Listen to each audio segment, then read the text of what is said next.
जी बेटा आप कर रहे सी इनपुट डिवाइसेस कीतियां सी ਆਪਾਂ ਨੇ ਤੇ ਆਊਟਪੁੱਟ ਡਿਵਾਈसेस ਕੀਤੀਆਂ ਸੀ।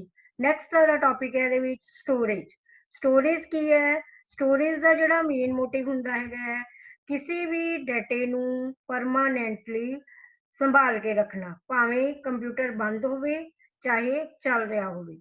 ਯਾਨੀ ਕਿ ਸਟੋਰੇਜ ਦਾ ਜਿਹੜਾ ਮੇਨ ਏਮ ਹੈ ਉਹ ਸਿਰਫ ਡਾਟੇ ਨੂੰ ਸਟੋਰ ਕਰਕੇ ਰੱਖਣਾ ਹੈਗਾ। पर अपन देखो दोनों चीज़ा डिफरेंस, अगला कुछ टॉपिक है जरा difference between storage and memory. ਜਿਹੜਾ ਹੈ ਸਟੋਰੇਜ ਤੇ ਮੈਮਰੀ ਦੇ ਵਿੱਚ ਕੀ ਅੰਤਰ ਹੈ? ਮੇਨਲੀ ਜਿਹੜਾ ਹੈਗਾ ਸਟੋਰੇਜ ਹੈ ਇਹ ਤੁਹਾਡੀ ਆਪਾਂ ਐਕਸਟਰਨਲ ਜਿਹੜੀ ਹੈ ਸਟੋਰੇਜ ਦੇ ਲਈ ਵਰਤਦੇ ਹਾਂ। ਇਸ ਦੇ ਵਿੱਚ ਜਿਹੜੀ ਹੈ ਮੈਮਰੀ, ਸਟੋਰੇਜ ਵਿੱਚ ਮੈਮਰੀ ਨਾਲੋਂ ਜ਼ਿਆਦਾ ਥਾਂ ਹੁੰਦੀ ਹੈ। ਯਾਨੀ ਕਿ ਸਟੋਰੇਜ ਦੀ ਜਿਹੜੀ ਕਪੈਸਿਟੀ ਹੈ ਉਹ ਆਪਾਂ ਆਪਣੇ ਅਕੋਰਡਿੰਗਲੀ ਜਿਹੜਾ ਹੈ ਵਧਾ ਸਕਦੇ ਹੈਗੇ ਆ। ਜਿਵੇਂ ਕਿ ਫਾਈਲ ਕੈਬਨਿਟ ਦੇ ਵਿੱਚ ਆਪਾਂ ਕਹਿ ਸਕਦੇ ਹਾਂ ਕਿ ਟੈਬਲੇਟ ਤੋਂ ਜ਼ਿਆਦਾ ਥਾਂ ਹੁੰਦੀ ਹੈਗੀ ਹੈ। ਦੂਸਰਾ, ਭਾਵੇਂ ਕੰਪਿਊਟਰ ਬੰਦ ਹੋਵੇ, ਸਟੋਰੇਜ ਦੇ ਵਿੱਚ ਆਪਾਂ ਕਿਸੇ ਵੀ ਡਾਟੇ ਨੂੰ, ਕਿਸੇ ਵੀ ਇਨਫੋਰਮੇਸ਼ਨ ਨੂੰ ਸੰਭਾਲ ਕੇ ਰੱਖ ਸਕਦੇ ਹੈਗੇ ਆ। ਜਦਕਿ ਮੈਮਰੀ ਦੇ ਵਿੱਚ ਕੀ ਹੁੰਦਾ, ਜਿਹੜੀ ਰੈਮ ਮੈਮਰੀ ਹੁੰਦੀ ਹੈ, ਜਿਵੇਂ ਬਾਈ ਚਾਂਸ ਲਾਈਟ ਚਲੀ ਜਾਂਦੀ ਹੈਗੀ ਹੈ, ਆਪਾਂ ਕੰਮ ਕਰ ਰਹੇ ਹਾਂ, ਕੁਛ ਵੀ ਹੈ, ਤਾਂ ਮੈਮਰੀ ਦੇ ਵਿੱਚ ਕੋਈ ਵੀ ਡਾਟਾ ਹੈਗਾ ਜਾਂ ਪ੍ਰੋਗਰਾਮ ਹੈ ਕੰਪਿਊਟਰ ਬੰਦ ਹੋਣ ਤੇ ਖਤਮ ਹੋ ਜਾਂਦਾ ਹੈ। ਸਟੋਰੇਜ ਜਿਹੜੀ ਡਿਵਾਈਸਿਸ, ਮੈਮਰੀ ਜਿਹੜੀ ਹੈ चिप्स के कंपैरेटिवली बहुत ही घट स्पीड नाल काम करदियां ने, पर जिहड़ी स्टोरेज मैमरी दे मुकाबले जिहड़ियां इह सस्तियां हुंदियां ने। जिहड़ियां स्टोरेज कंप्यूटर स्टोरेज दियां अलग अलग जिहड़ियां ने किस्मां ने, जिवें मैगनैटिक स्टोरेज ते ऑप्टिकल स्टोरेज। ये टाइप्स कई बार तुहानूं पेपर दे विच आ जांदा हैगा भी जिहड़ा है कंप्यूटर स्टोरेज दियां टाइप्स लिखो, मैगनैटिक स्टोरेज ते ऑप्टिकल स्टोरेज। ਇਹ ਜਿਹੜੀਆਂ ਨੇ ਇਹਦੀਆਂ ਟਾਈਪ ਆ ਜਾਂਦੀਆਂ।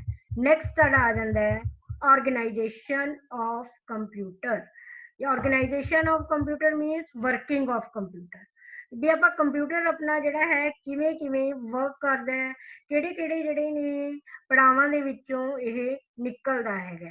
ਯਾਨੀ ਕਿ ਇਸ ਪਾਰਟ ਦੇ ਵਿੱਚ ਆਪਾਂ ਕੰਪਿਊਟਰ ਦੇ ਬਣਤਰ ਬਾਰੇ, ਕਿਸੇ ਵੀ ਕੰਪਿਊਟਰ ਨੂੰ कॉल नहीं करा बेटा, वॉइस बंद करो अपनी। कि किसी भी कंप्यूटर ਦੇ ਅਲੱਗ ਭਾਗਾਂ ਨੂੰ ਇੱਕ ਦੂਜੇ ਦੇ ਨਾਲ ਕਿਵੇਂ ਜੋੜਿਆ ਜਾਂਦਾ ਹੈ। ਪ੍ਰੋਸੈਸਰ ਜਿਹੜਾ ਹੈ ਪ੍ਰੋਗਰਾਮਾਂ ਦੀ Oh my god 143 ਭੈਣ ਤੂੰ ਡਿਜੀਟਲ ਨੰਬਰਾਂ ਚ ਕਦ ਆ ਗਿਆ ਓਏ? ਕੋਲੋਂ ਬਾਰਾ ਹੀ ਤੈਨੂੰ ਪੂਰੀ ਕਹਾਣੀ ਦੱਸਣਾ ਮੈਂ ਜੀ। ਇੰਨੀ ਚੈਟ ਪੜ੍ਹ। ਅੱਛਾ, ਪਾਵਰ ਬੈਂਕ ਤੂੰ ਨਾਲ ਰੱਖੀ ਫਿਰਨਾ ਹੈ। ਆਰਗੇਨਾਈਜੇਸ਼ਨ ਆਫ ਕੰਪਿਊਟਰ ਆਪਾਂ ਕਰ ਰਹੇ ਸੀਗੇ ਵੀ ਜਿਹੜਾ ਹੈ ਆਰਗੇਨਾਈਜੇਸ਼ਨ ਆਫ ਕੰਪਿਊਟਰ, ਵੀ ਜਿਹੜਾ ਹੈ ਵਰਕਿੰਗ ਆਫ ਕੰਪਿਊਟਰ ਕਿਸ ਤਰ੍ਹਾਂ ਹੈਗੀ ਹੈ, ਕਿਵੇਂ ਇੱਕ ਕੰਪਿਊਟਰ ਜਿਹੜਾ ਹੈ ਕੀ ਉਸਦੀ ਬਣਾਵਟ ਹੁੰਦੀ ਹੈ, ਕਿਸ ਤਰ੍ਹਾਂ ਉਹ ਕੰਮ ਕਰਦਾ ਹੈਗਾ, ਇਹ ਆਪਾਂ ਇਸ ਦੇ ਵਿੱਚ ਦੇਖਣਾ ਹੈਗਾ। ਇਸ ਵਿੱਚ ਜਿਹੜਾ ਦੇਖਿਆ ਜਾਂਦਾ ਹੈਗਾ ਵੀ ਕਿਸੇ ਕੰਪਿਊਟਰ ਦੇ ਅਲੱਗ-ਅਲੱਗ ਪਾਰਟਸ ਨੂੰ ਇੱਕ ਦੂਜੇ ਨਾਲ ਕਿਵੇਂ ਜੋੜਿਆ ਜਾਂਦਾ ਹੈਗਾ, ਜਾਂ ਜਿਹੜਾ ਪ੍ਰੋਸੈਸਰ ਹੈ ਕਿਵੇਂ ਜਿਹੜਾ ਹੈ ਇੰਸਟਰਕਸ਼ਨਸ ਨੂੰ ਫੋਲੋ ਕਰਦਾ ਹੈਗਾ। ਇਸ ਦੇ ਜਿਹੜੇ ਪਾਰਟਸ ਨੇ, ਇਸ ਦੀ ਜਿਹੜੀ ਪ੍ਰੋਸੈਸਿੰਗ ਹੈ, ਵਰਕਿੰਗ ਹੈ, ਉਸ ਨੂੰ ਆਪਾਂ 6 ਹਿੱਸਿਆਂ ਦੇ ਵਿੱਚ ਡਿਵਾਈਡ ਕਰਦੇ ਹਾਂ। ਪਹਿਲਾ ਹੈ CPU। CPU ਕੀ ਹੈ? Central processing unit. दूसरा है ALU, अर्थमेटिकल लॉजिकल यूनिट। तीसरा है CU, कंट्रोल यूनिट। चौथा है मेमोरी। पंजवा है इनपुट डिवाइस, छेवां है output device.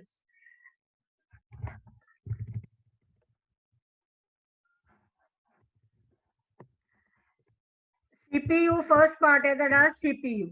CPU means select ਜਿਹੜਾ ਹੈ central processing unit. Central processing unit ਜਿਹੜੀ ਹੈ ਇੱਕ ਇੰਡੀਪੈਂਡੈਂਟ ਮਸ਼ੀਨ ਹੁੰਦੀ ਹੈ ਜਿਸ ਦੇ ਜਿਹੜੇ ਨੇ ਕਈ ਇਲੈਕਟ੍ਰੋਨਿਕ ਪਾਰਟਸ ਹੁੰਦੇ ਨੇ, ਜਿਹੜੀ ਕਿ ਇੱਕ ਗਰੁੱਪ ਦੇ ਤੌਰ ਤੇ ਕੰਮ ਕਰਦੀ ਹੈ। ਕਈ ਵਾਰ ਤੁਹਾਨੂੰ ਪੇਪਰ ਦੇ ਵਿੱਚ ਕੁਐਸਚਨ ਆ ਜਾਂਦਾ ਬੇਟਾ ਵੀ write the name, who is the brain of computer.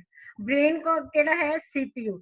ਇੱਕ CPU ਨੂੰ ਆਪਾਂ ਕੰਪਿਊਟਰ ਦਾ ਇਲੈਕਟ੍ਰੋਨਿਕ ਬ੍ਰੇਨ ਦੇ ਤੌਰ ਤੇ ਵੀ ਵਰਤਦੇ ਹੈਗੇ ਆ। ਇਸ ਵਿੱਚ ਜਿਹੜੀਆਂ ਨੇ ਹਿਊਮਨ ਬੀਇੰਗ ਦੇ ਦਿਮਾਗ ਦੀ ਤਰ੍ਹਾਂ ਕਈ ਤਰ੍ਹਾਂ ਦੀਆਂ ਸਿਮਿਲੈਰਿਟੀਜ਼ ਪਾਈਆਂ ਜਾਂਦੀਆਂ ਨੇ।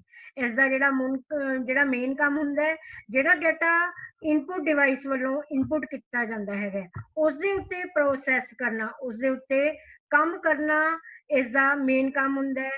ਇਹ ਯੂਨਿਟ ਕਈ ਅਜਿਹੀਆਂ ਸਪੈਸ਼ਲ ਤੇ ਅਲੱਗ-ਅਲੱਗ ਯੂਨਿਟਸ ਤੋਂ ਬਣੀਆਂ ਹੋਈਆਂ ਹੁੰਦੀਆਂ ਨੇ, ਜਿਹੜੀਆਂ ਕਿ ਆਪਸ ਦੇ ਵਿੱਚ ਜੁੜੀਆਂ ਹੋਈਆਂ ਹੁੰਦੀਆਂ ਨੇ। ਉਹ ਕਿਹੜੇ ਯੂਨਿਟ ਹੁੰਦੇ ਨੇ? ਜਿਵੇਂ ਕੰਟਰੋਲ ਯੂਨਿਟ ਹੋ ਗਿਆ, ਮੈਮਰੀ ਯੂਨਿਟ ਹੋ ਗਿਆ ਤੇ ਅਰਥਮੈਟਿਕਲ ਐਂਡ ਲੌਜੀਕਲ ਯੂਨਿਟ ਹੋ ਗਿਆ। ਯਾਨੀ ਕਿ control unit, arithmetical and logical unit ਤੇ ਮੈਮਰੀ ਯੂਨਿਟ ਨੂੰ ਮਿਲਾ ਕੇ, ਤਿੰਨਾਂ ਨੂੰ ਮਿਲਾ ਕੇ ਇੱਕ ਜਿਹੜਾ ਹੈ CPU ਬਣਦਾ ਹੈਗਾ। ਸੈਕੰਡਲੀ ਤੁਹਾਡਾ ਆ ਜਾਂਦਾ ਹੈਗਾ ਅਰਥਮੈਟਿਕਲ ਐਂਡ ਲੌਜੀਕਲ ਯੂਨਿਟ। ਤੁਹਾਨੂੰ ਨਾਮ ਤੋਂ ਹੀ ਸਮਝ ਆ ਰਿਹਾ ਹੈਗਾ, arithmetical means mathematical calculation, logical means ਜਿਹੜੀਆਂ ਵੀ ਲੌਜੀਕਲ ਕੈਲਕੂਲੇਸ਼ਨਸ ਹੁੰਦੀਆਂ, ਉਹਨਾਂ ਨੂੰ ਕਰਨ ਦੇ ਵਾਸਤੇ ਜਿਹੜਾ ਯੂਨਿਟ, ਜਿਹੜੀ ਇਕਾਈ ਵਰਤੀ ਜਾਂਦੀ ਹੈਗੀ ਹੈ, ਉਸ ਨੂੰ ਆਪਾਂ ਅਰਥਮੈਟਿਕਲ ਲੌਜੀਕਲ ਯੂਨਿਟ ਕਹਿੰਦੇ ਹਾਂ। ਡਾਟੇ ਦੀ ਪ੍ਰੋਸੈਸਿੰਗ ਜਿਹੜੀ ਹੈ ਅਰਥਮੈਟਿਕਲ ਤੇ ਲੌਜੀਕਲ ਯੂਨਿਟ ਦੇ ਵਿੱਚ ਹੁੰਦੀ ਹੈਗੀ ਹੈ। ਕਿਸੇ ਵੀ ਅਰਥਮੈਟਿਕ ਪ੍ਰੋਸੈਸ ਦੇ ਵਿੱਚ ਜਿਹੜਾ ਹੈ ਆਪਾਂ ਨੇ ਰਿਜ਼ਲਟ ਲੈਣ ਦੇ ਲਈ ALU ਨੂੰ ਦੋ ਜਿਹੜੀਆਂ ਕੋਈ ਵੀ ਰਿਜ਼ਲਟ ਆਪਾਂ ਨੇ, ਜੇ ਮੰਨ ਲਓ ਆਪਾਂ ਨੇ ਐਡੀਸ਼ਨ ਕਰਨੀ ਹੈ, 2 ਨੰਬਰ ਤਾਂ ਚਾਹੀਦੇ ਆਪਾਂ ਨੂੰ ਐਡੀਸ਼ਨ ਕਰਨ ਦੇ ਲਈ। ਜਿਵੇਂ ਆਪਾਂ 2 ਜਾਂ 3 ਨੂੰ ਜਮ੍ਹਾਂ ਕਰਨਾ ਹੈ ਤਾਂ ਆਪਾਂ ਨੂੰ 2 ਨੰਬਰ 2 ਔਰ 3 ਜਿਹੜੇ ਨੇ ਪਲੱਸ ਕਰਨ ਦੇ ਲਈ ਦੋ ਜਿਹੜੀਆਂ ਨੇ ਸੰਖਿਆਵਾਂ ਦੀ ਨੰਬਰਸ ਦੀ ਲੋੜ ਪੈਂਦੀ ਹੈਗੀ ਹੈ। ਯਾਨੀ ਕਿ ਬੇਸਿਕ ਹੀ ਆਪਾਂ ਕਹਿੰਦੇ ਆ ਕਿ ਜਿਹੜੇ ਮੇਨ ਜਿਹੜੀ ਸਟੋਰੇਜ ਦੇ ਵਿੱਚ ਜਿਹੜੇ ਮੇਨ ਡਾਟਾ ਹੈਗੇ ਆ ਉਹਨਾਂ ਨੂੰ ਇਨਕਲੂਡ ਕੀਤਾ ਜਾਂਦਾ ਹੈ। ਫਿਰ ਜਿਹੜਾ ਹੈਗਾ ਉਸ ਨੂੰ ਅਰਥਮੈਟਿਕਲ ਲੌਜੀਕਲ ਯੂਨਿਟ ਦੇ ਵਿੱਚ ਟ੍ਰਾਂਸਫਰ ਕਰ ਦਿੱਤਾ ਜਾਂਦਾ ਹੈ, ਜਿੱਥੇ ਜਾ ਕੇ ਉਹ ਪਲੱਸ ਜਾਂ ਮਾਈਨਸ ਦੀ ਉਸਨੇ ਕੈਲਕੂਲੇਸ਼ਨ ਕਰਨੀ ਹੁੰਦੀ ਹੈਗੀ ਹੈ। ਇਸ ਦਾ ਜਿਹੜਾ ਮੇਨ ਕੰਮ ਹੈ ਸਿਰਫ ਡਾਟੇ ਨੂੰ ਮੂਲ ਸਟੋਰੇਜ ਭਾਗ, ਸਿਰਫ ਜਿਹੜਾ ਮੇਨ ਜਿਹੜਾ ਸਟੋਰੇਜ ਜਿਹੜਾ ਭਾਗ ਹੁੰਦਾ ਹੈਗਾ, ਮੇਨ ਜਿਹੜਾ ਬੇਸਿਕ ਆਪਾਂ ਕਹਿੰਦੇ ਆ ਸਟੋਰੇਜ ਵਾਲਾ ਜਿਹੜਾ ਹਿੱਸਾ ਹੁੰਦਾ ਹੈ, ਉਹ ਸਿਰਫ ਡਾਟੇ ਨੂੰ ਸਟੋਰ ਕਰਕੇ ਰੱਖਦਾ ਹੈ। ਉਸ ਦਾ ਡਾਟੇ ਦੀ ਪ੍ਰੋਸੈਸਿੰਗ ਦੇ ਨਾਲ ਕੋਈ ਸੰਬੰਧ ਨਹੀਂ ਹੁੰਦਾ ਹੈਗਾ।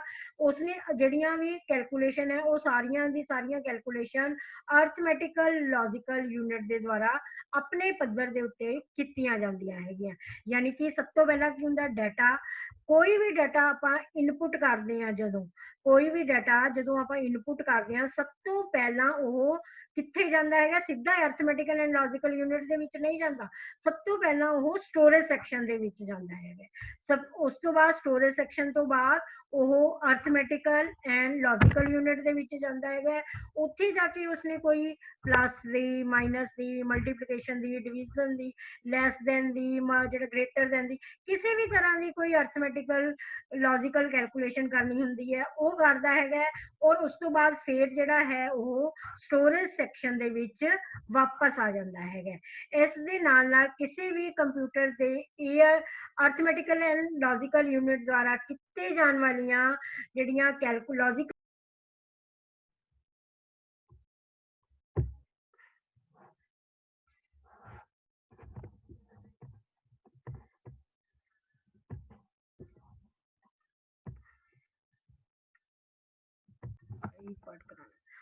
ਤੇ ਯਾਨੀ ਕਿ ਆਪਾਂ ਕਹਿ ਸਕਦੇ ਹਾਂ ਕਿ ਕੋਈ ਵੀ ਜਦੋਂ ਵੀ ਆਪਾਂ ਕੋਈ ਇਨਪੁਟ ਡਾਟਾ ਇਨਪੁਟ ਕਰਦੇ ਹਾਂ, ਸਭ ਤੋਂ ਪਹਿਲਾਂ ਸਟੋਰੇਜ ਸੈਕਸ਼ਨ ਦੇ ਵਿੱਚ ਜਾਂਦਾ ਹੈ। ਸਟੋਰੇਜ ਸੈਕਸ਼ਨ ਤੋਂ ਬਾਅਦ ਉਹ ਅਰਥਮੈਟਿਕਲ ਐਂਡ ਲੌਜੀਕਲ ਯੂਨਿਟ ਦੇ ਵਿੱਚ ਜਾਂਦਾ ਹੈ। ਉੱਥੇ ਜਾ ਕੇ ਕੋਈ ਸਪੈਸ਼ਲ ਜਿਹੜੀ ਕੈਲਕੂਲੇਸ਼ਨ ਹੈ ਉਹ ਕਰਦਾ ਹੈਗਾ, ਦੈਨ ਸਟੋਰੇਜ ਯੂਨਿਟ ਦੇ ਵਿੱਚ ਉਹ ਫਿਰ ਵਾਪਸ ਆ ਜਾਂਦਾ ਹੈਗਾ। ਔਰ ਜਿਹੜੀ ਲੌਜੀਕਲ ਕੈਲਕੂਲੇਸ਼ਨ ਹੈ ਇਹ ਡਿਪੈਂਡ ਕਰਦੀ ਹੈ CPU ਦੀ ਜਿਹੜੀ ਹੈ ਨੇਚਰ ਦੇ ਉੱਤੇ, ਵੀ ਸਾਡਾ CPU ਕਿਸ ਟਾਈਪ ਦਾ ਹੈਗਾ, ਉਸਦੇ ਉੱਤੇ ਜਿਹੜੀ ਹੈਗੀ ਹੈ ਇਹ ਡਿਪੈਂਡ ਕਰਦੀ ਹੈਗੀ ਹੈ। ਤੇ ALU ਦੇ ਜਿਹੜੇ ਹਾਰਡਵੇਅਰ ਪਾਰਟਸ ਨੇ ਉਹ ਕਿਹੜੇ ਕਿਹੜੇ ਹੁੰਦੇ ਨੇ? ਐਂਡਰ, ਕਾਊਂਟਰ, ਐਕਲੂਮੇਟਰ, ਸਵਿਟਚਰ, ਜਰਨਲ ਪਰਪਸ ਰਜਿਸਟਰ ਤੇ ਕੰਪਲੀਮੈਂਟਰ। ਇਹ ਤੁਹਾਡੀ ਜਿਹੜੀ ਹੈ working of computer the diagram ਦਿੱਤੀ ਹੋਈ ਹੈ।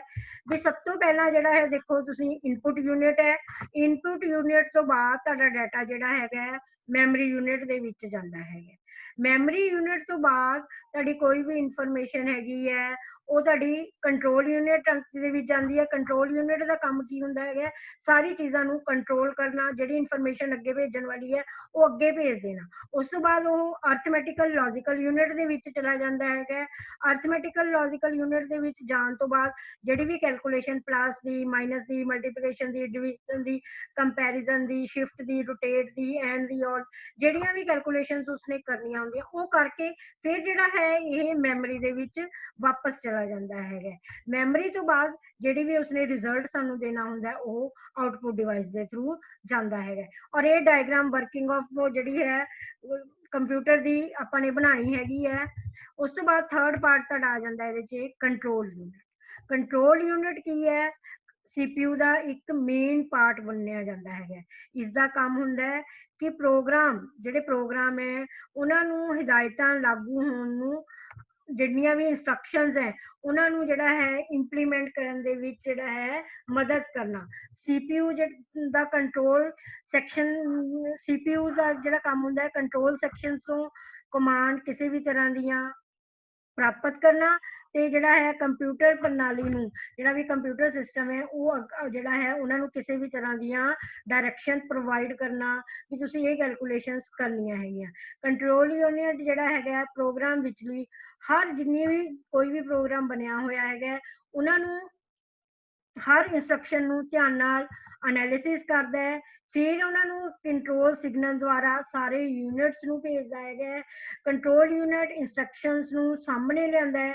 ਜਦੋਂ ਵੀ ਕੋਈ ਇੰਸਟਰਕਸ਼ਨ ਸਾਹਮਣੇ ਆਉਂਦੀ ਹੈ ਤਾਂ ਜਿਹੜਾ ਹੈ ਕੰਟਰੋਲ ਯੂਨਿਟ ਬਾਕੀਆਂ ਨਾਲ ਕੰਟਰੋਲਿੰਗ ਕਰਕੇ ਕੋਈ ਵੀ ਜਿਹੜੇ ਸਿਗਨਲਸ ਹੈ ਸਾਨੂੰ ਪ੍ਰੋਵਾਈਡ ਕਰਦਾ ਹੈਗਾ। ਕਿਤੇ ਵੀ ਕੀਤੇ ਜਾਣ ਵਾਲੀ ਕੋਈ ਵੀ ਜਿਹੜੀ ਹੈ ਸਪੈਸੀਫਿਕ ਵਰਕ ਜਿਹੜੇ ਹੁੰਦੇ ਨੇ ਕੰਟਰੋਲ ਯੂਨਿਟ ਦੁਆਰਾ ਕੀਤੇ ਜਾਂਦੇ ਨੇ। ਕੰਟਰੋਲ ਯੂਨਿਟ ਹੀ ਅਰਥਮੈਟਿਕਲ ਲੌਜੀਕਲ ਯੂਨਿਟ ਨੂੰ ਹਰ ਤਰ੍ਹਾਂ ਦੀ ਇਨਫੋਰਮੇਸ਼ਨ ਪ੍ਰੋਵਾਈਡ ਕਰਦਾ ਹੈ। ਯਾਨੀ ਕਿ ਆਪਾਂ ਕਹਿ ਸਕਦੇ ਹਾਂ ਕਿ ਕੰਟਰੋਲ ਯੂਨਿਟ ਕੀ ਹੈ ਕਿ ਕਿਸੇ ਵੀ ਤਰ੍ਹਾਂ ਦੀਆਂ ਇੰਸਟਰਕਸ਼ਨਸ ਨੂੰ, ਕਿਸੇ ਵੀ ਤਰ੍ਹਾਂ ਦੇ ਡਾਟੇ ਨੂੰ ਕੰਟਰੋਲ ਕਰਨ ਦੇ ਲਈ ਇਹ ਯੂਜ਼ ਕੀਤਾ ਜਾਂਦਾ ਹੈਗਾ। ਇਹ ਜਿਹੜੇ ਵੀ ਰਿਜ਼ਲਟ ਹੁੰਦੇ ਹੈ ਸਟੋਰੇਜ ਦੇ ਵਿੱਚ ਹੁੰਦੇ ਨੇ ਔਰ ਇਹਨਾਂ ਨੂੰ ਕਿਸੇ ਵੀ ਆਊਟਪੁੱਟ ਡਿਵਾਈਸ ਦੁਆਰਾ ਪ੍ਰੋਵਾਈਡ ਕੀਤਾ ਜਾ ਸਕਦਾ ਹੈਗਾ।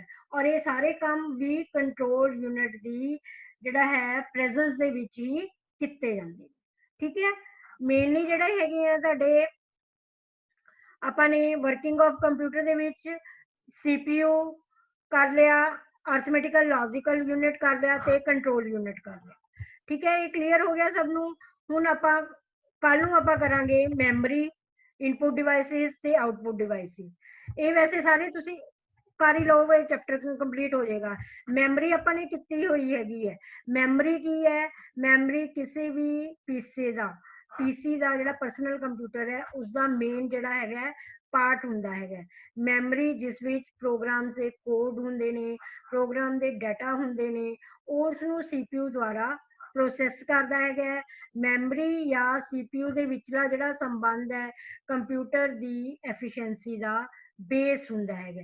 ਕਿਉਂਕਿ ਵੱਡੇ ਜਾਂ ਤੇਜ਼ ਜਿਹੜੀ ਸਪੀਡ ਵਾਲੇ ਕੰਪਿਊਟਰ ਕੰਮ ਕਰਨ ਵਾਲੇ ਜਿਹੜੇ CPU ਹੈ ਲਗਾਤਾਰ ਆ ਰਹੇ ਨੇ, ਇਸ ਲਈ ਜਿਹੜੀਆਂ ਨੇ ਕੈਲਕੂਲੇਸ਼ਨਸ ਜ਼ਿਆਦਾ ਜਿਹੜੀਆਂ ਨੇ ਹੋ ਰਹੀਆਂ ਨੇ। ਡਾਟੇ ਨੂੰ ਮੈਮਰੀ ਦੇ ਵਿੱਚ ਸਟੋਰ ਕੀਤਾ ਜਾਂਦਾ ਹੈਗਾ ਜਿਹੜੀ ਕਿ ਕਈ ਸੈਲਸ ਤੋਂ ਬਣੀ ਹੋਈ ਹੁੰਦੀ ਹੈਗੀ ਹੈ। ਇਹਨਾਂ ਸੈੱਲਾਂ ਦੇ ਵਿੱਚ ਹਰ ਸੈੱਲ ਦੇ ਵਿੱਚ ਡਾਟੇ ਜਾਂ ਇੰਸਟਰਕਸ਼ਨ ਨੂੰ ਸਟੋਰ ਕਰਨ ਦੀਆਂ ਇੰਸਟਰਕਸ਼ਨਸ ਪ੍ਰੋਵਾਈਡ ਕੀਤੀਆਂ ਜਾਂਦੀਆਂ ਹੈਗੀਆਂ। ਸਾਰੇ ਜਿੰਨੇ ਵੀ ਸੈਲਸ ਹੁੰਦੇ ਆ ਉਹਨਾਂ ਨੂੰ ਇੱਕ ਜਿਹੜਾ ਹੈ ਸੀਕੁਐਂਸ ਨੰਬਰ ਦਿੱਤੇ ਜਾਂਦੇ ਨੇ, ਜਿਵੇਂ ਤੁਹਾਡਾ ਆਪਾਂ ਕਹਿੰਦੇ ਆ ਕਿ ਆਪਾਂ ਕਿਸੇ ਘਰ ਦੇ ਵਿੱਚ ਰਹਿੰਦੇ ਆ ਤਾਂ ਉਹਦਾ ਇੱਕ ਘਰ ਦਾ ਐਡਰੈਸ ਹੁੰਦਾ। ਉਹ ਜਿਸ ਤਰ੍ਹਾਂ ਆਪਾਂ ਕੋਈ ਮੇਲ ਯੂਜ਼ ਕਰਦੇ ਆ ਤਾਂ ਆਪਣੀ ਜਿਹੜੀ ਵੈਬਸਾਈਟ ਹੁੰਦੀ ਹੈ, ਵੈਬਸਾਈਟ ਯੂਜ਼ ਕਰਦੇ ਆ, ਉਹਦਾ ਇੱਕ ਆਪਣਾ ਪਰਸਨਲ ਐਡਰੈਸ ਹੁੰਦਾ ਹੈਗਾ। ਉਸੇ ਤਰ੍ਹਾਂ ਜਿਹੜਾ ਹੈ ਜਦੋਂ ਆਪਾਂ ਸਟੋਰੇਜ ਡਾਟਾ ਯੂਜ਼ ਕਰਦੇ ਆ ਤਾਂ ਹਰ ਇੱਕ ਜਿਹੜੀ ਹੈ ਫੈਕਟਰ ਦੀ ਇੱਕ ਜਿਹੜਾ ਹੈ ਨੰਬਰ ਇਸ਼ੂ ਕੀਤਾ ਜਾਂਦਾ ਹੈ। ਇਸ ਨੂੰ ਆਪਾਂ ਮੈਮਰੀ ਐਡਰੈਸ ਵੀ ਕਹਿੰਦੇ ਹੈਗੇ ਆ। ਇਹਨਾਂ ਦੇ ਵਿੱਚੋਂ ਹਰ ਸੈੱਲ ਸਟੋਰੇਜ ਦੇ ਛੋਟੇ ਛੋਟੇ ਪਾਰਟਸ ਤੋਂ ਬਣਿਆ ਹੋਇਆ ਹੁੰਦਾ ਹੈਗਾ। ਇਹਨਾਂ ਟੁਕੜਿਆਂ ਦੇ ਵਿੱਚ ਜਿਹੜੀ ਹੈ ਕੱਲੀ ਹੀ ਜਿਹੜਾ ਬਾਈਨਰੀ ਡਿਜਿਟ ਹੁੰਦਾ ਹੈ ਜਿਸ ਨੂੰ ਕਿ ਬਿਟ ਕਿਹਾ ਜਾਂਦਾ ਹੈਗਾ, ਸਟੋਰ ਕਰਨ ਦੀ ਅਬਿਲਿਟੀ ਹੁੰਦੀ ਹੈਗੀ ਹੈ। ਇਹ ਟੁਕੜੇ ਛੋਟੇ ਛੋਟੇ ਰਿੰਗਸ ਦੇ ਰੂਪ ਵਿੱਚ ਹੁੰਦੇ ਨੇ ਔਰ ਇਹ ਰਿੰਗਸ ਜਿਹੜੇ ਨੇ ਆਇਰਨ ਆਕਸਾਈਡ ਤੋਂ ਬਣੇ ਹੋਏ ਹੁੰਦੇ ਨੇ, ਜਿਨ੍ਹਾਂ ਦੇ ਵਿੱਚ ਮੈਗਨੈਟਿਕ ਜਿਹੜੀ ਹੈ ਸ਼ਕਤੀ ਹੁੰਦੀ ਹੈ, ਜਿਹੜੇ ਕਿ ਇੱਕ ਮੈਗਨੈਟਿਕ ਬੇਸ ਦੇ ਆਧਾਰ ਤੇ 0 ਜਾਂ 1, ਜਿਸਨੂੰ ਕਿ ਬਾਈਨਰੀ ਆਪਾਂ ਲੈਂਗੁਏਜ ਕਹਿੰਦੇ ਆ,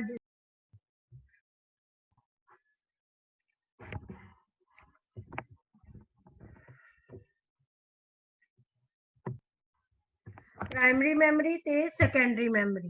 ਠੀਕ ਹੈ, ਨੈਕਸਟ ਸਾਡਾ 5th ਪਾਰਟ ਆ ਜਾਂਦਾ ਇਨਪੁਟ ਡਿਵਾਈਸਿਸ। ਆਪਾਂ ਨੇ ਪਹਿਲਾਂ ਵੀ ਕੀਤਾ ਸੀਗਾ ਕਿ ਇਨਪੁਟ ਡਿਵਾਈਸਿਸ ਕਿਹੜੇ ਡਿਵਾਈਸਿਸ ਹੁੰਦੇ ਆ, ਜਿਹੜੇ ਕਿ ਕੰਪਿਊਟਰ ਨੂੰ ਕਿਸੇ ਵੀ ਤਰ੍ਹਾਂ ਦਾ ਡਾਟਾ ਜਾਂ ਇੰਸਟਰਕਸ਼ਨ ਦੇਣ ਦੇ ਵਿੱਚ ਸਹਾਇਤਾ ਕਰਦੇ ਨੇ। ਸਾਰੇ ਹੀ ਇਨਪੁਟ ਡਿਵਾਈਸਿਸ ਕੰਪਿਊਟਰ ਨੂੰ ਡਾਟਾ ਪ੍ਰੋਵਾਈਡ ਕਰਦੇ ਨੇ, ਫਿਰ ਇਹਨਾਂ ਨੂੰ ਬਾਈਨਰੀ ਕੋਡਾਂ ਦੇ ਵਿੱਚ ਚੇਂਜ ਕੀਤਾ ਜਾਂਦਾ ਹੈਗਾ। ਆਪਾਂ ਨੇ ਕੀਤਾ ਵੀ ਇਨਪੁਟ ਡਿਵਾਈਸਿਸ ਕਿਹੜੇ ਕਿਹੜੇ ਹੁੰਦੇ ਨੇ, ਕੀਬੋਰਡ ਤੇ ਮਾਊਸ ਤਾਂ ਹੈਗੇ ਹੀ ਹੈਗੇ ਆ, ਟਰੈਕ ਬੋਲ, ਸਕੈਨਰ, ਡਿਜੀਟਲ ਕੈਮਰਾ, ਮਾਈਕ੍ਰੋਫੋਨ, ਇਹ ਸਾਰੇ ਜਿਹੜੇ ਨੇ ਇਨਪੁਟ ਡਿਵਾਈਸਿਸ 'ਚ ਆ ਜਾਂਦੇ ਆ। ਨੈਕਸਟ ਸਾਡਾ ਆ ਜਾਂਦਾ ਹੈ ਆਊਟਪੁੱਟ ਡਿਵਾਈਸਿਸ। ਆਊਟਪੁੱਟ ਯੂਨਿਟ ਕਿਹੜਾ ਹੁੰਦਾ ਹੈ, ਜਿਸ ਦੇ ਦੁਆਰਾ ਜਿਹੜਾ ਹੈ ਸਾਨੂੰ ਰਿਜ਼ਲਟ ਕੰਪਿਊਟਰ ਜਦੋਂ ਸਾਨੂੰ ਦਿੱਤੀਆਂ ਗਈਆਂ ਇੰਸਟਰਕਸ਼ਨ ਦੇ ਅਕੋਰਡਿੰਗਲੀ ਪ੍ਰੋਸੈਸ ਕਰਕੇ ਰਿਜ਼ਲਟ ਪ੍ਰੋਵਾਈਡ ਕਰਦਾ ਹੈਗਾ, ਜਿਸ ਯੂਨਿਟ ਦੇ ਥਰੂ ਉਸਨੂੰ ਆਪਾਂ ਆਊਟਪੁੱਟ ਯੂਨਿਟ ਕਹਿੰਦੇ ਹਾਂ, ਕਿਉਂਕਿ ਕੰਪਿਊਟਰ ਬਾਈਨਰੀ ਬੇਸ ਦੇ ਉੱਤੇ ਕੰਮ ਕਰਦਾ ਹੈਗਾ ਤੇ ਨਤੀਜੇ ਜਿਹੜੇ ਰਿਜ਼ਲਟਸ ਨੇ ਉਹ ਵੀ ਬਾਈਨਰੀ ਰੂਪ ਦੇ ਵਿੱਚ ਹੀ ਸਾਨੂੰ ਦਿੰਦਾ ਹੈ। ਬਾਈਨਰੀ ਨੰਬਰ ਕਿਹੜੇ ਨੇ, ਜਿਹੜੇ 0 ਤੇ 1 ਦੇ ਉੱਤੇ ਬੇਸ ਹੁੰਦੇ ਨੇ। ਨਾ ਕੰਪਿਊਟਰ ਦੀ ਭਾਸ਼ਾ ਸਾਨੂੰ ਸਮਝ ਆਉਂਦੀ ਹੈ, ਨਾ ਜਿਹੜਾ ਹੈ ਕੰਪਿਊਟਰ ਨੂੰ ਸਾਡੀ ਭਾਸ਼ਾ ਸਮਝ ਆਉਂਦੀ ਹੈ। ਕੰਪਿਊਟਰ ਜਿਹੜੀਆਂ ਵੀ ਇੰਸਟਰਕਸ਼ਨ ਸਾਡੇ ਵੱਲੋਂ ਦਿੱਤੀਆਂ ਜਾਂਦੀਆਂ ਪਹਿਲਾਂ ਬਾਈਨਰੀ ਨੰਬਰ 'ਚ ਚੇਂਜ ਹੁੰਦੀਆਂ, ਬਾਈਨਰੀ 'ਚ ਹੀ ਕੈਲਕੂਲੇਸ਼ਨ ਕਰਕੇ ਸਾਨੂੰ ਸਾਡੀ ਲੈਂਗੁਏਜ ਦੇ ਵਿੱਚ ਕੰਪਿਊਟਰ ਜਿਹੜਾ ਰਿਜ਼ਲਟ ਦਿੰਦਾ ਹੈ ਉਹ ਜਿਹੜਾ ਹੈ ਆਊਟਪੁੱਟ ਡਿਵਾਈਸ ਦੇ ਦੁਆਰਾ ਦਿੱਤਾ ਜਾਂਦਾ ਹੈਗਾ। ਆਊਟਪੁੱਟ ਯੂਨਿਟ ਇਸ ਇੰਟਰਫੇਸ ਕੰਮ ਨੂੰ ਪੂਰਾ ਕਰਦਾ ਹੈਗਾ, ਜਿਨ੍ਹਾਂ ਦੇ ਵਿੱਚ VDU ਯਾਨੀ ਕਿ ਤੁਹਾਡਾ ਵਿਜ਼ੂਅਲ ਡਿਸਪਲੇ ਯੂਨਿਟ, ਮੋਨੀਟਰ ਦਾ ਜਿਹੜਾ ਦੂਜਾ ਨਾਮ ਹੈ ਵਿਜ਼ੂਅਲ ਡਿਸਪਲੇ ਯੂਨਿਟ ਹੈਗਾ। ਸੈਕੰਡਲੀ ਪ੍ਰਿੰਟਰ, ਪਲੋਟਰ, ਸਪੀਕਰ ਤੇ ਪ੍ਰੋਜੈਕਟਰ। ਠੀਕ ਹੈ, ਹੁਣ ਤੁਹਾਡੇ ਇਹਦੇ ਕੁਐਸਚਨਸ ਜਿਹੜੇ ਨੇ ਇਹ ਸਾਰੇ ਹੀ ਬਣ ਗਏ। ਵਰਕਿੰਗ ਆਫ ਕੰਪਿਊਟਰ ਬਣ ਗਿਆ, ਇੱਕ ਤਾਂ ਇਹ ਸਾਰਾ 5 ਪਾਰਟਸ ਵਾਲਾ ਵਰਕਿੰਗ ਆਫ ਕੰਪਿਊਟਰ ਬਣ ਗਿਆ। ਇਸ ਨੂੰ ਆਪਣੇ ਅਕੋਰਡਿੰਗਲੀ ਤੁਸੀਂ ਸੈੱਟ ਕਰ ਲਿਓ ਕਿਵੇਂ ਲਿਖਣਾ ਹੈਗਾ, ਡਾਇਗਰਾਮ ਜ਼ਰੂਰ ਬਣਾਣੀ ਹੈ ਜੀ। ਤੇ ਸ਼ਾਰਟ ਕੁਐਸਚਨ ਤੁਹਾਡਾ ਬਣ ਗਿਆ difference between storage and memory, storage ਅਤੇ ਮੈਮਰੀ ਵਿੱਚ ਕੀ ਅੰਤਰ ਹੈ। ਤੀਸਰਾ ਕੁਐਸਚਨ ਤੁਹਾਡਾ ਇਹਦੇ ਵਿੱਚ ਬਣ ਗਿਆ ਹਾਰਡਵੇਅਰ ਕੰਪੋਨੈਂਟ ਕਿਹੜੇ ਕਿਹੜੇ ਨੇ, ਹਾਰਡਵੇਅਰ ਕੰਪਿਊਟਰ ਦੇ ਹਾਰਡਵੇਅਰ ਕੰਪੋਨੈਂਟ ਕਿਹੜੇ ਕਿਹੜੇ ਨੇ ਤੇ ਇਹਨਾਂ ਦੀ ਵਿਸਤਾਰ ਸਹਿਤ ਵਿਆਖਿਆ, ਯਾਨੀ ਕਿ ਪ੍ਰੋਸੈਸਰ, ਮੈਮਰੀ, ਇਨਪੁਟ, ਆਊਟਪੁੱਟ ਤੇ ਸਟੋਰੇਜ, ਇਹ ਸਾਰੇ ਆਣਗੇ ਇਹਦੇ ਵਿੱਚ ਔਰ ਇਸ ਨੂੰ ਆਪਣੇ ਅਕੋਰਡਿੰਗਲੀ ਤੁਸੀਂ ਆਰਗੇਨਾਈਜ਼ ਕਰ ਲਿਓ। ਠੀਕ ਹੈ, ਇਹ ਚੈਪਟਰ ਤੁਹਾਡਾ ਕੰਪਲੀਟ ਹੋ ਗਿਆ ਹੈਗਾ।